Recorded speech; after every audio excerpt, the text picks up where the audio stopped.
so that we have a little leeway time. In 3, 2, 1. 24/7 Miami.tv. From glitz and glamour to fashion, function, and the nuts. 24/7 Miami.tv, your host for Network Under the Sun. Just two nuts in the Magic City, bringing you sports, news, local events, Miami meat and potatoes with Pittsburgh salt and pepper. 24/7 Miami.tv. We're allowed to cuss, right? Always tighten your neck.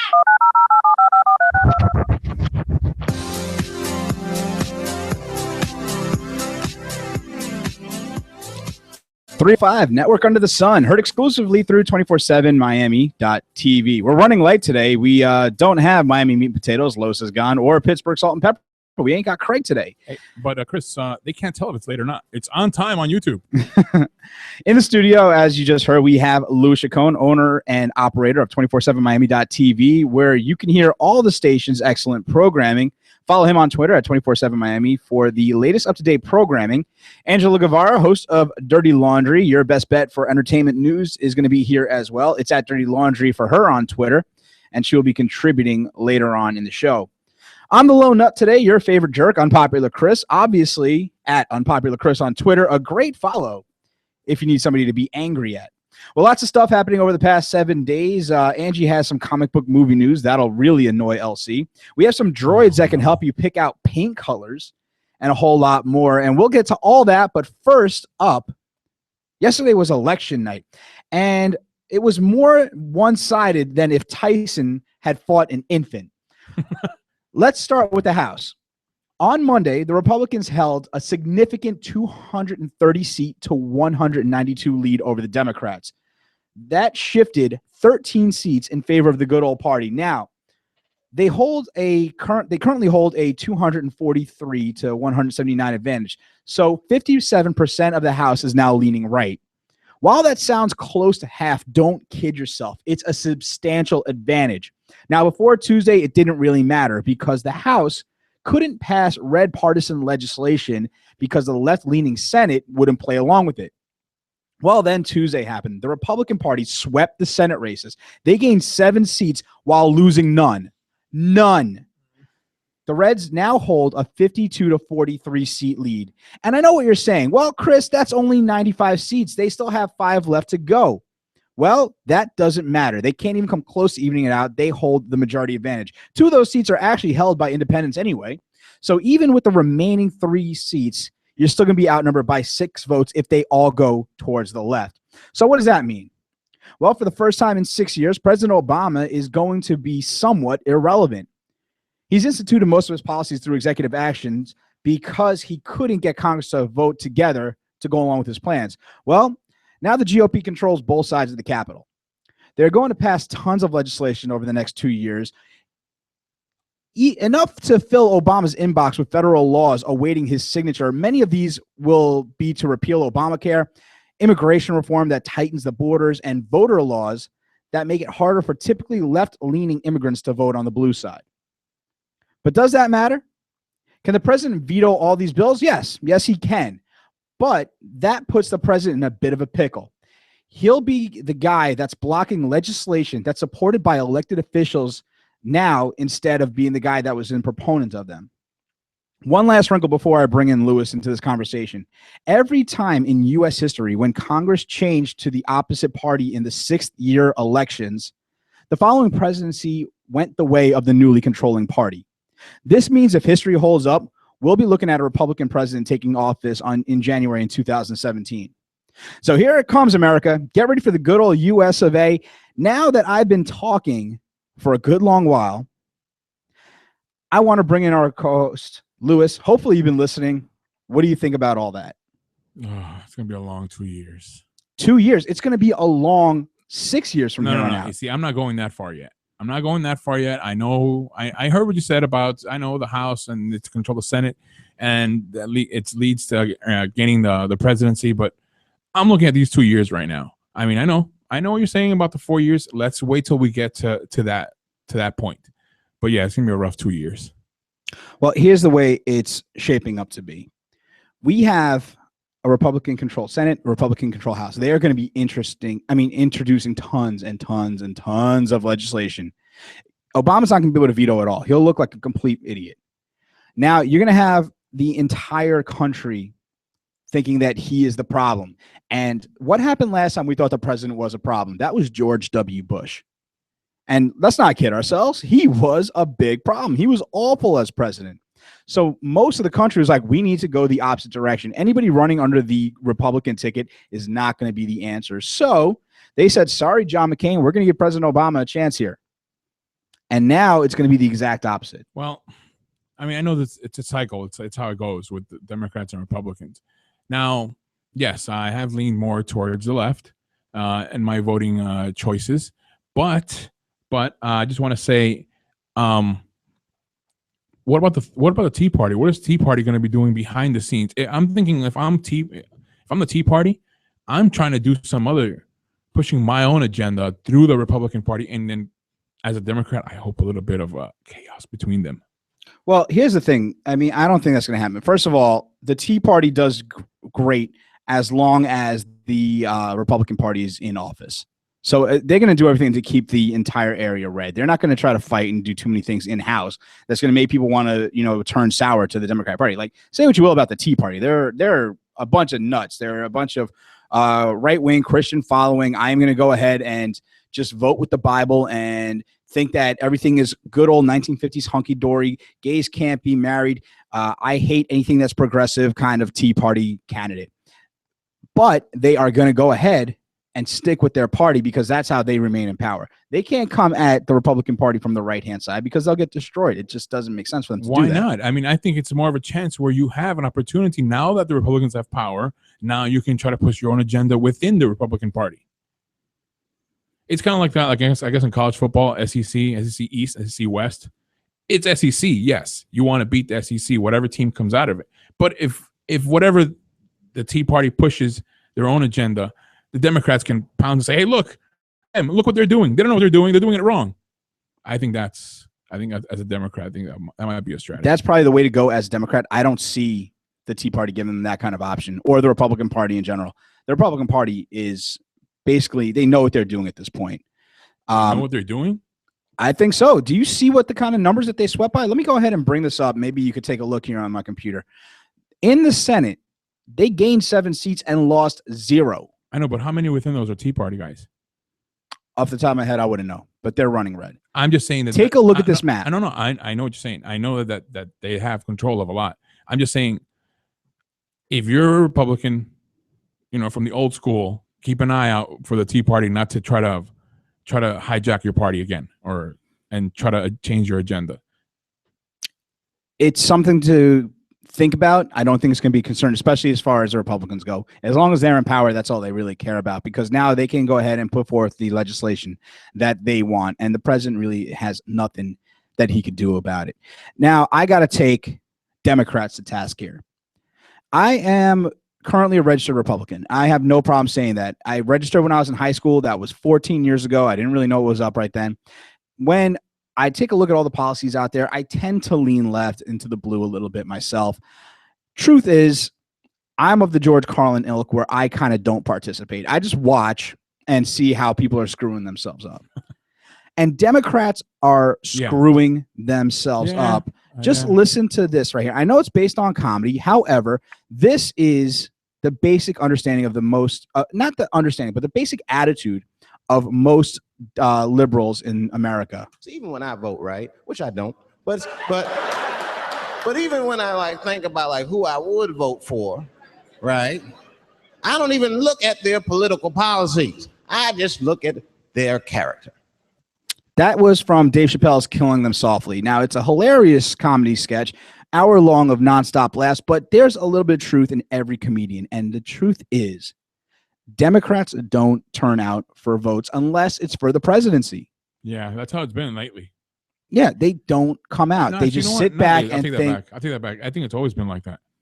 It's always been like that. It's always been hard just to get people just to go to vote. Well, it's not so much that it's hard to get people to go to vote. It's hard to get Democrats to go to vote. Well, okay, Democrats. I mean, the Republican Party turns out so many voters. It is insane. It is ridiculous. Like, I don't know how they do it. How many voted, actually? Do you have the numbers on that? How many votes cast? In the millions. I couldn't tell you. I don't. If I take a look at the ballot measures here, Sorry, I know it's a tough question to ask. yeah, on the fly, which On the where fly. I know, like, let's just say in the state of Florida. Well, this is just these are ballot measures, so this is like medical marijuana and props like that. You know what? You know, I actually thought that would bring out more Democrats to vote, that medical marijuana stuff. Yeah, but it did. It brought them out to vote, but they voted only to say, "Hey, let's legalize pot." They didn't really think about the freaking Senate races and such. Yeah, I know. Like, if we look at the Senate races and say, let's go to Illinois, where the where the Democrats won. Dick Durbin, he's an independent there, but he's running on the Democratic ticket. He won with 1,841,000 votes, and his runner-up was 1,497,000 votes. About like 10%, right? Right, 10%, which is a substantial margin, Yeah, especially when you that take is. away the independent person in there a as well. Democratic state. In a Democratic state. Now, let's go to, say, Kentucky, where it was Mitch McConnell versus Allison Grimes. Not as many people, but look at the substantial differences. This is a 16% swing, 806,000 for Mitch McConnell It was not even close. versus 580,000 for Allison Grimes. By the way, I don't know. Where do people get those ideas of these numbers before elections come out? Oh, the percentage points are so close. It's not like they're competing all the time. Well, they do poll places. No. They call up places and say, hey, who are you looking to vote for, why, and what is the likelihood that you're going to vote? Now, the more likely that you're going to vote is the more they really weigh on what you're saying. Yeah, but some of those numbers sometimes are skewed, man, because I've been looking at that stuff for years, and you hear, oh, the election's going to be so close. Oh, they're 1 percentage point away, and then you look at it and it's like 10%. Here's the whoever reason won why that. it's off. And I'm going to take the Democrats to task on this again. I really think that there's a lot of people, a lot of Democrats out there, mostly young people, which is good for them because they're going to, like, the old Republican Party is eventually going to die off. I mean, the average Fox News viewer is 69 years old. So eventually they have to die. The younger Democratic Party will take over within the next 30 years. But for right now, every single person that gets called and polled and say, oh, yeah, I'm voting Democrat. Are you likely to vote? Yeah. Okay. Here comes election day. Why don't we go vote? Oh, I forgot to register because I don't know any better. Yeah. That's the way a lot of these polls get skewed. Yeah. And that's the reason why people think, oh, it's going to be a tight race. And then Republicans just come in and sweep the country. Now, again, I subscribe to the George Carlin philosophy. All I'm going to do is sit here and watch the mess that both parties make. Because let's be honest. I mean, all these politicians, they come from American schools. They come from American families, American churches, American businesses, and they're elected by the American public. So it's not like it's one party that's just like deviant and knows how to get people in. These are just the best people that we have to offer. And it's going to be fun to watch because they're everything up. And me, who didn't vote, not because I'm apathetic, but I have a legit reason. I'm living in Florida. I have a New York license. I didn't fill out an absentee ballot to vote for my Cuomo. from my district, but it doesn't matter. The Democratic person won in a landslide in New York. That's just the way it happens. Yeah, there was something there. So I didn't have to really bother casting my ballot. And in the end, nothing changed. So it's just hilarious and fun. Anyway, that was a bright note to start show on. Wouldn't you say, Lewis? Political fighting. I love it. Yeah. So 305 Network Under the Sun.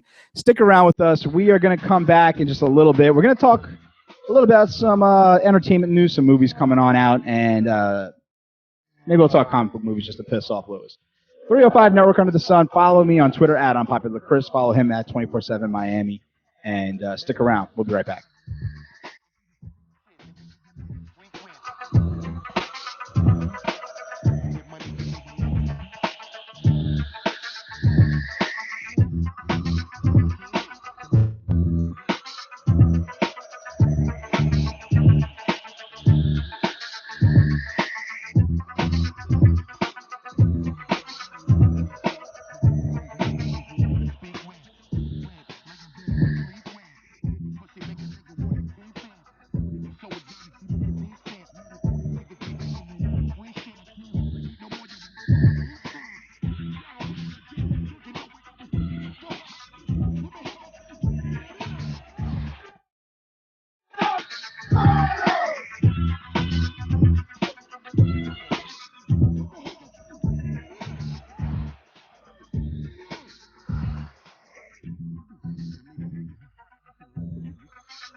What you just said is one of the most insanely idiotic things I have ever heard. Everyone in this room is now dumber for having listened to it. Surely you can't be serious. I am serious. And don't call me Shirley. What? Wait a minute. This isn't my world. Erroneous! Erroneous! Erroneous on both counts. Well, that's the Colonel's law. Breaking the law, breaking the law, breaking the law, breaking the law. Yeah, this is the Colonel's Law here on the 305 Network Under the Sun here on 247miami.tv. Now, before, when I introduced the entire show, I did introduce that we will be having Angela Guevara here as part of our show. She is the host of Dirty Laundry, and you can follow her on Twitter at It's Dirty Laundry. She's our go-to person for Hollywood news, but we're going to bring her into the conspiracy theory first and foremost. So, Angela, how you doing? I'm doing great, and yourself? I can't complain. Things are looking pretty good. Now, we're obviously doing this a little bit behind the eight ball, so I'm just going to go ahead and give you a couple of Colonel's laws because it's kind of hilarious when you think about the stuff that goes on out in the world where it's just insanity that people make up these rules. Are you ready for this? Yeah. Okay. Give it to me, baby. First of all, in Anchorage, Alaska, you're allowed to shoot bears.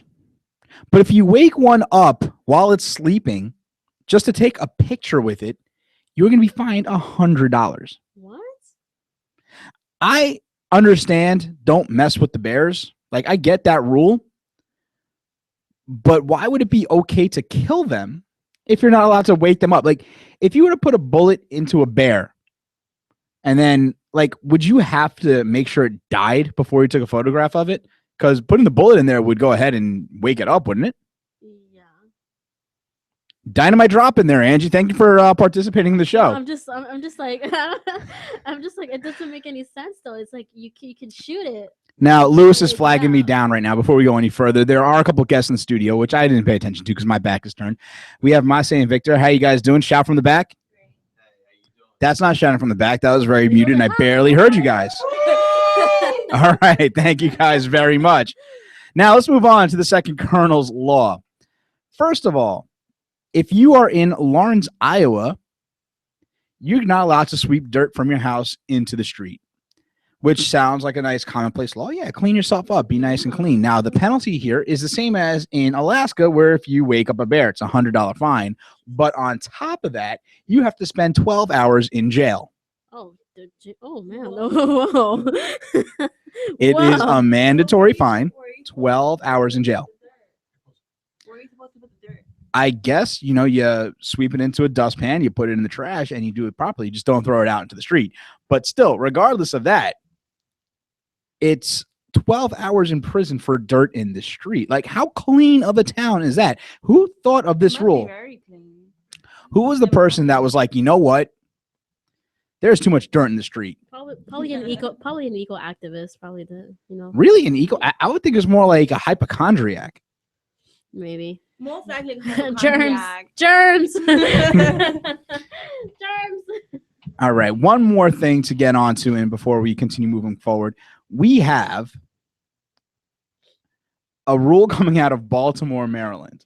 $250 fine if you throw a bale of hay from the second story of a building within city limits.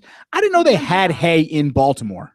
Who's gonna do that? Like, why would you even? How do you find hay in Baltimore, Maryland? Secondly, who would throw it out the window? There is more crack in Baltimore, Maryland than hay. There's no horses around that area. There's no barns in Maryland. You know, the Ravens are a football team. They're not building nests out of hay. I don't know where you're going to find a bale of hay. Do you know how big a bale of hay is?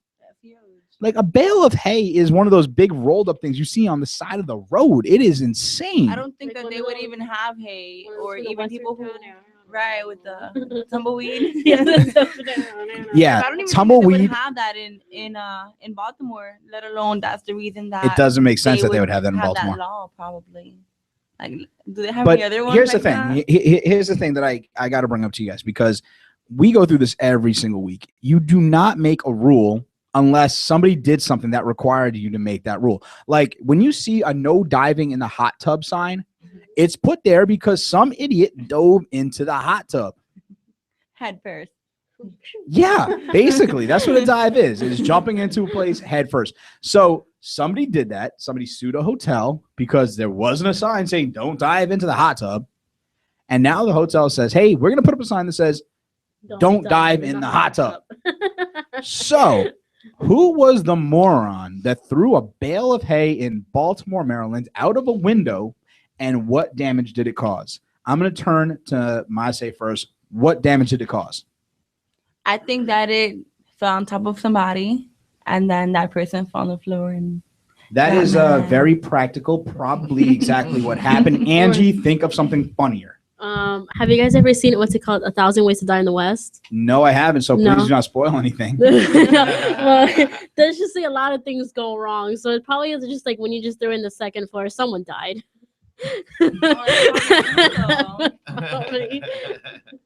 Wow. No. Victor, go ahead and think of any other reason why somebody threw the bale of hay out the window and what damage it caused. A guy's on a hot date in a convertible, and his date gets hits in the head as the bale of hay is falling out of the window. Hits in the head as the bale of hay is falling out the window. I'm thinking of that scene from Back to the Future where he drives into the manure truck and just gets covered. Yeah, that's gross. Extremely, extremely gross. Well, there you have it, guys. The Colonel's Law. And every time we do the Colonel's Law, we continue forward with a little segment I like to call Conspiracy Theory. All right, I'll tell you a secret. I heard Mayor Quimby spent the street repair fund on a secret swimming pool for himself. Get out. Who told you that? There's no emoticon for what I'm feeling. Spanish and Italian are the same language. Well, that's surprising. They're controlling our minds with flu shots. I knew it. Still irresponsible to present rumors as facts. Hey, Mo, can you keep a secret? No. Not even a little one? No. What if I just whisper it? No, I tells you. I got a lot of secrets. I prefer to keep clandestine. Terrible, disturbing secrets. I want answers now, or I want them eventually. You see, we're the ones loading them with mind-controlling additives. Of course. It's so simple. Wait, no, it's not. It's needlessly complicated. Attention, some crazy creeps on an island somewhere are secretly running the world. But I don't know anything. At least I don't think I do. Yep, here we go. Conspiracy theory time. Now, this is what I want to bring up to you guys. So this week, I was watching a TV show, and it reminded me of something I brought up a while back on the conspiracy theory. We were talking once on the conspiracy theory about cars made by Honda and Chevy that could communicate with each other. They were able to drive on highways and basically on their own. What happened was they had a cruise control model where when you're on cruise control, it could notice the white lines on a highway and steer for you. Now, as a driver, you're still responsible for everything that happens in your vehicle. So if an accident happens, it's on you. But you don't have to have your hands on the wheel. You don't have to have your feet on the pedals. You can just drive. And on top of that, these cars can communicate with each other to talk about traffic patterns. So you'll be able to see when the when you're gonna have to start slowing down ahead in the road, because the GPS will be able to pick up that cars ahead of you are slowing down. It's the same way that Waze works. Now, this is one of the great fears of mine when machines start talking to each other. So we're going to take another step forward. I was watching last week tonight. It's with John Oliver on HBO, and he ran a piece on that show. Now, I want to go ahead and play that for you, and let's give that a little listen right now as I go ahead and prop that up. I just actually have to find it. I should have been a little bit more prepared in doing this. So I really should have, right? Like, I really got to go ahead and smack myself in the face for not having this up right. But yes, it was one of the more insane things that I'd ever seen. So here we go from Last Week Tonight by John Oliver, a little piece on bots.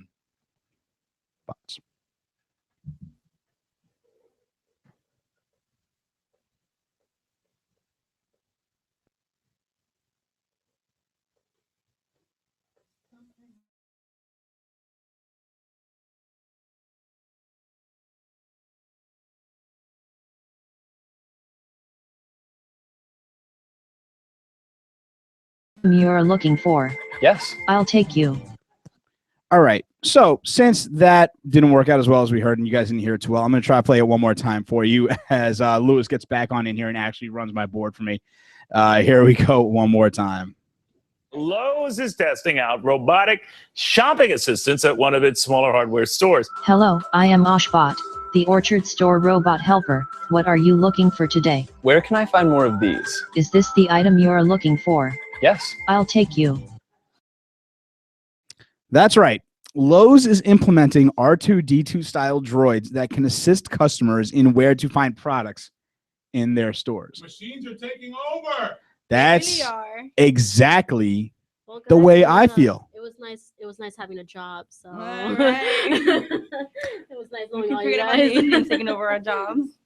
Yeah, I completely agree with this. Like, I am scared beyond that the machines are taking over. Like, honestly, it's about to start to happen. Terminator, man. Seriously, No, talk about Transformers. Talk about Terminator. Talk about anything. No, Transformer. I mean, not Transformer. Terminator. The Taurus isn't even halfway there.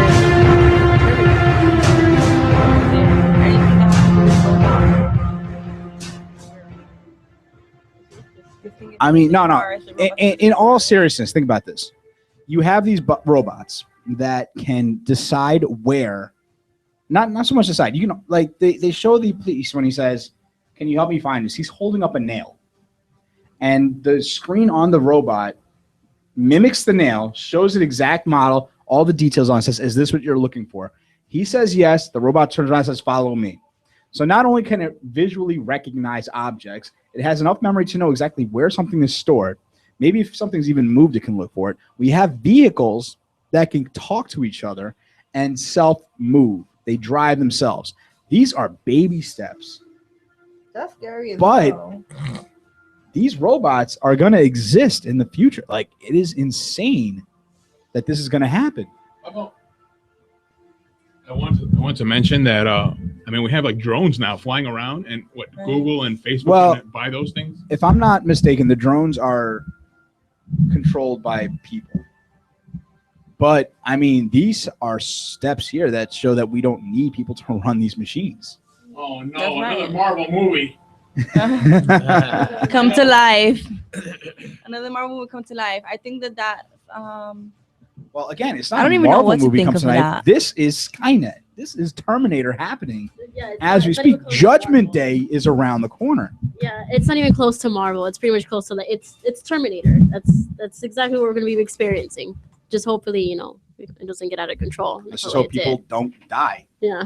John Connor, where are you? Well, look where we're at now. Imagine in the next 20 years, because technology has really expanded and evolved within the last 5-7 years. Imagine in 20 years. I'm just like, what can I think? Yeah. And I gotta tell you, I'm not I too need far water. away from where she is. I am freaking out just as much. I mean, part of me is thinking, wow, this is kind of cool. I mean, like, it's awesome that there are cars that can drive themselves. Like, I've been waiting for this since Minority Report. I was like, great, now I can nap on my way home. Who's to say I'm gonna wake up at my house though? Yeah, you never know. Who's to say that when I wake up, I'm not about to be plugged into like something that turns me into a battery, like I'm in the Matrix? Yeah. And I know everyone's probably thinking, Chris, calm down. This is not really going to happen. That's fiction. That's movies. Well, you know what? In 1966, Star Trek was the biggest TV show in the world. And they thought that those comms, those voxes that they spoke on across the planets that they visited were impossible. Well, guess what? The reason they worked was because they beamed the signal back to the Enterprise and then back to wherever the person was on the planet that they were trying to speak to. That's cell phone technology. It happened. True. Yeah. That is true. So sci-fi, that's the way it's going to be. And I'll freak out with you. Yeah. Don't leave me alone, please. If you ever need me, I'll be hiding under a table or something. I need my teddy right now. Right. everybody here starting to be a little sad and It's scared. gonna be okay, Teddy. 305 Network Under the Sun. We're going to take a short little break. We're going to come back with our last segment. We're going to go to the movies. Angie's going to be featured for the most part in this. Stand by, and we'll be back in just a second.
I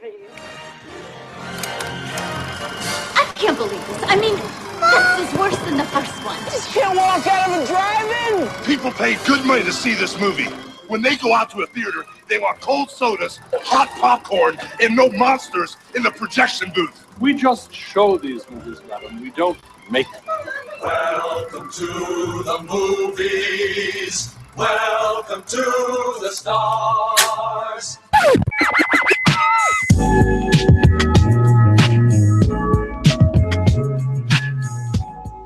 305 Network Under the Sun. Let's go to the movies. Here with you right now is Unpopular Chris. Follow me at Unpopular Chris if you want to follow somebody that's going to completely say things that you don't want to hear and completely anger you the entire time. With me right now is Angela Guevara of Dirty Laundry. Follow her at It's Dirty Laundry, waving into the camera, even though this is really only going to be going to radio after this bit and no one's ever going to see her again. And we have Mase in the crowd as well. Say hello. Hey. Now, if the people want to follow you on Twitter, where can they find you? At Simply Moma with 2 A's. There you go. SIMPLYMOMAA. Give her a follow. I don't know what she tweets, but I'm sure it's interesting. All right. So every single week we go ahead and review what's happening at the movies. First of all, last week's box office. I'm a little sad that Ouija beat out Nightcrawler. Now, it was a low movie day. I mean, they both only pulled in $10 million for the week, but Ouija pulled an extra $300,000, which is retarded and ridiculous. I could see why. What? No. Why? That's Jake Gyllenhaal. No. The thing is that the Ouija board has been out since all of us were kids and our parents were kids. Yeah, and it was dumb and fake then, and it's dumb and fake now. That one was really dumb. But people still want to see dumb and fake movies. We're in America. Come No, on. they want to see smart and fake movies like Dumb and Dumber. Yes. Yes. Yes. Speaking of Dumb and Dumber, that is going to be coming out soon, but not this week. This week, we have a couple of things opening up. First of all, we're going to start with Big Hero 6. Now, Yes. it's an animated movie. A special bond that develops between plus-size inflatable robot Baymax and prodigy Hiro Hamada, who team up with a group of friends to form a band of high-tech heroes. I know nothing about this, so Angela, take it away. All right. Well, just to let you know, it is a Marvel movie, but it will not be part of the Marvel universe as what we expect as like Iron Man and Thor. I'm gonna be. Now, is it comic book based? Because I'm not sure. I'm not very familiar with it. and it is being promoted as a Disney movie, but I don't know if that qualifies as Marvel, but I'll take your word for it. Absolutely. Next, we're going to move on to The Theory of Everything. It looks kind of quirky, kind of dumb. It's starring people that I've never heard of. Eddie Redmayne sounds like some guy who's half Native American. Felicity Jones, I have no idea who she is. A look at the relationship between the famous physicist Stephen Hawking and his wife. Honestly, I love that Stephen Hawking exists. I love that he's able to prove all the things that he can just by thinking about them, even though the guy is completely incapable of movement. I'm not going to see a movie about how he was with his wife before he got paralyzed. That's not the important part of him. I like an indie movie that actually became really, really good, just because of the actors and actresses. But I would love to see that type of love story, just because it gives me hope. Gives you hope? What do you mean it gives you hope? Like, are you looking for a physicist to marry? No, I'm not, but you never know. Anything is possible, and not only for me, but for people like him as well. For people like him? He got paralyzed and he can't even. Well, he's move. got ALS. That's the reason he's paralyzed. Well, it gives me hope for people with the ALS. Okay. So you think like there's gonna be a bunch of people wheeling up to the movie theater like find somebody sometime soon? Well, I have somebody, but anybody that's like that, yes, they can find somebody. All right. Well, it's so mean. Well, it's, I am mean. I'm unpopular. That's me. Well, it looks very romantic, and plus Felicity Jones. I don't know if you recognize her, but have you seen Nope. Spider-Man 2? The Amazing Spider-Man 2. Yes. Who is Okay. she? She is she's gonna be Black Cat. Okay, that's not in Spider-Man 2, is it? No, but she was introduced as In Spider-Man 2. Yes, I forgot her name. I forgot her Felicia character. Hardy is Felicia the Black Hardy, Cat. yes. Felicia Hardy. She was the intern for Harry. Huh. Oscorp. Okay. Yeah. Still have no idea who she is.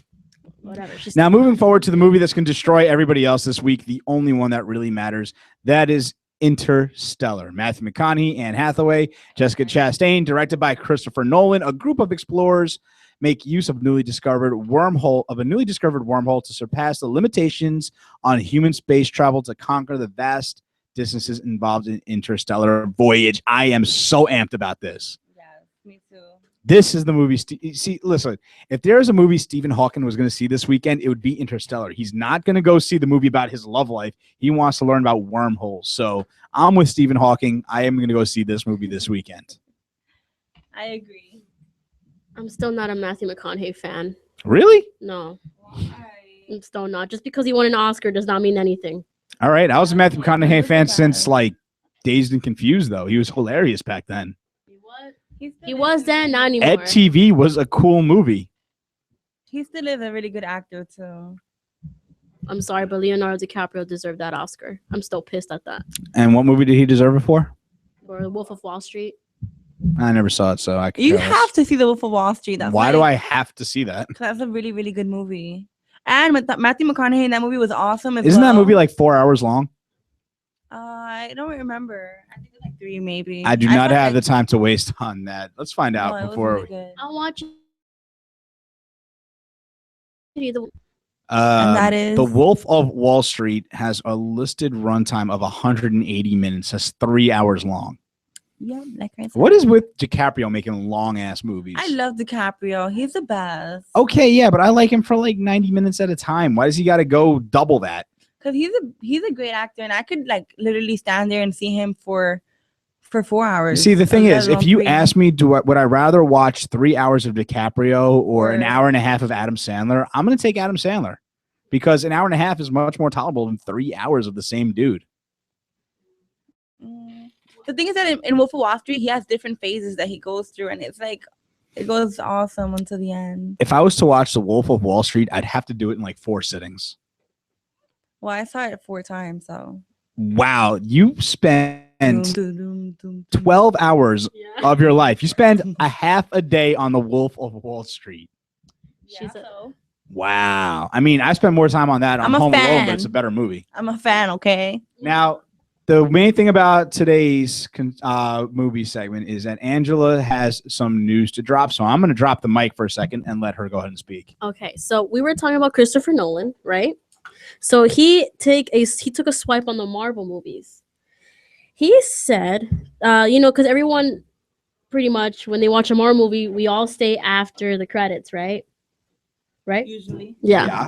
They stay after the credits, because you want to see what's gonna come up. And he says a real movie wouldn't do that. Why would a real movie not do that? Because hold on. Isn't all that is doing is teasing the next episode. Yeah. So he says, I think I had a great experience with the superhero genre and got to explore a lot of things, but it is a good decade for my life and I find it hard to imagine returning to it. But he said that pretty much a real movie wouldn't do that and it's considered fake. Okay, I'm going to take him to task on this. Mhm. Does he think Back to the Future is fake and not a real movie? Well, I'm not sure. Because I'm that gonna movie have to ask ended him. with that movie, which had nothing to do with a flying car, ended with a flying car saying to be continued. Yes. Is that a difference than an end movie credit scene No. or a post movie credit scene? Hmm. Then shut the hell up, Christopher Nolan. You're wrong. You don't know what you're talking about. Now, okay. So there was a video released that there is the first footage of Paul Rudd and Michael Douglas in Ant-Man. Ant-Man. Yes. I say we get Lewis's take on Ant-Man. No, not another comic book movie, for crying out loud, please. Now, you guys didn't get to see this, but during the week, Lewis shared with me an article about why we're making too many comic book movies and how they're going to fall off the wayside. I didn't read the article because I thought it was just BS the second I saw it. But Lewis, could you give us a quick rundown of what that's about? Yeah, get ready to plan the next 20 years of your life to watch comic book movies. I'm okay with that. That's too much. And by the way, the article stated that the comic book movies, yeah, it's a big thing, but it's now considered kind of like a stepping stone. Like you start off doing comic book movies, then you move on to serious movies. So it's even being looked down upon by certain people in the industry. But I'm not siding with them on the comic book movie in that level. I'm just saying that there's too many of them. Can I ask then why something like The Dark Knight got such praise and acclaim if it's not a serious movie? Why Avengers is the second highest grossing film of all time to Titanic? No, I understand that part, those individual movies. But when we start going into, they're planning like how many more Avengers be after this? 2. How many more other characters on these movies? And yeah, about 16 more movies. Yeah, so it's too far. much. Just remember, it's been announced that the roster is going to be cleaned up. There's going to be new characters coming in, so that means that some of them are not even going to come back. In other words, death. No. Okay, so No, they will never kill off a Marvel character. It means more money. More money for Do you. you understand? The last time they killed off a Marvel character, it was Professor X and Cyclops. Those are the two that they actually killed off. And it was the worst idea they could have done. Though that movie X3 got demonized for doing that. And they eventually brought back Professor X because they knew they made a mistake. yeah, I guess that's why they had to bring in Futures Past, right? I mean, not Because even pretty much it's like looking at that film, looking at that movie, no, everything what happened from the first one never happened. From the second and the third, it never happened. No, it doesn't because of what happened in Days of Futures Past. Yeah. And on top of that, even in the Wolverine, they brought him back. Like he was there. Yeah. With just the dumb excuse of, well, you're not the only one who has special powers, it's it's kind of like a killing scratch in the off head. comic book characters is a no-win situation. Even in the first Spider-Man movie, when they killed the Green Goblin, I was like, that's not smart. You captured the Green Goblin. Like the Oh. reason why the Dark Knight was genius is because the Joker doesn't die. He gets out to say that line about the irresistible object in the immovable force or whatever that line is. I completely put it backwards, but I know what I'm talking about. And it was cool because if Heath Ledger doesn't die, I guarantee you in The Dark Knight Rises, the Joker gets out of prison somehow and he starts causing mess. Yeah. You don't kill off famous characters. It's a bad move. Remember in the comic books when they killed off Spider-Man? They killed Peter Parker. Yes. What did they do a year later? They reset, brought him back. Same thing with Captain America when he died after Civil War. They brought him back because killing comic book characters is a bad idea. Oh, hey, speaking about Civil War, there is a clip that was leaked out about it's Captain America. He's in front of a home and he's talking.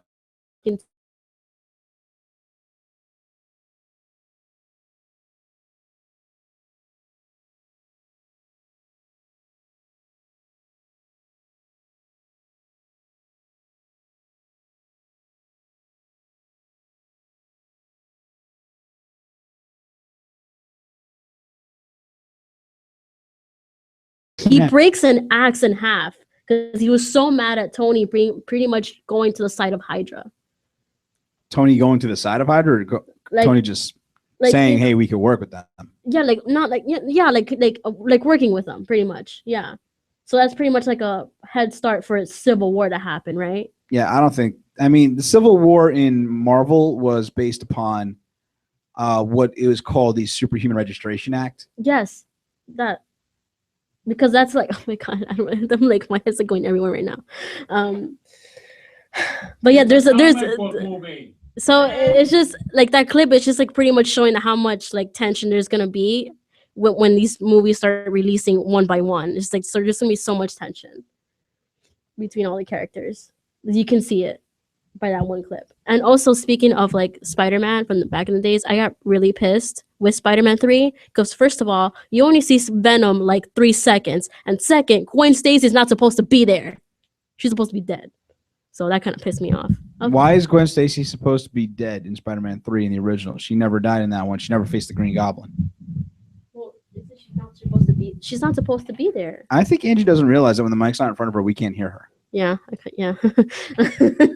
Like she's not supposed to be. He's already with Mary Jane, so it's kind of like doesn't it throw it? She was the first love. It doesn't go exactly to what happened in the films, but it doesn't mean that it has to. Still. All I want to say is they're setting you up for you and your kids and your grandkids to keep watching all of these comic movies. They're going to reset them again, and then you're like, "Hey, when I was your age, when I was a young kid, I used to watch that movie. Let's go watch that one." You take your kids, But you take that's your okay grandkids. because when my grandfather was in his teens, he read Spider-Man in the 60s. Why not? It's allowed to happen. Well, talking about the footage of Ant-Man, the first 10 seconds of the footage is all behind the scenes. So you get a quick glimpse of Lang and Pym in the lab, and Paul Who? Rudd, Lang and Pym. Oh, okay. Yeah, in the lab, and Paul Rudd is gazing he's gazing at the Ant-Man suit, which shrinks to wear him down. You're really psyched about this, aren't you? Yeah. I'm pretty psyched about it. All right. Well, we're going to wrap it up with that. Say 305 Network Under the Sun. Thank you for sticking with us all day today. Night. Wow, that switched on me the last minute. Something just downloaded and started playing. 305 Network Under the Sun. Thank you to Lewis. Thank you to Massey. And thank you to Angela for being here. I'm Unpopular Chris, sitting in without Lewis and Craig today this weekend, doing things kind of half-assed and half-backwards because the studios here are garbage. So this goes out to you, Danny and George. Get this thing fixed up, and maybe it goes out to Thomas and Jim as well. Do it right. We'll be back next week, hopefully, with everything working properly, but don't count on it. 305 Network on the Sun. We'll see you next week.